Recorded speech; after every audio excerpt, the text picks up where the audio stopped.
most important. That's what you worship. But here's the thing. The reason why God wants you to praise and worship Him is because God wants you to have Him. Not just a church session. Listen, I don't know what your issue is. I don't know what your problem is. You ever feel like nobody understands? The reason why you feel like nobody understands is because nobody understands. We all want people to figure this out. God is the only one. God's word said that He heals broken hearts. And His understanding is without limit. Only God understands everything that you're going through.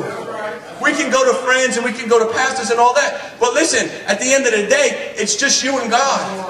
I remember when I gave my life to Christ 10 years ago, and it seemed like all these crazy things happened. I had to give up this relationship and this habit. And I remember that there was nothing but me and God. And I remember in my hallway in my house, and I kneeled down and I was crying because I was lonely and I was hurting and I couldn't figure things out. And Lord, I gave my life to you, but now everything is crazy. And I said, Jesus, I don't understand all this, but if all I have is you, then you're enough.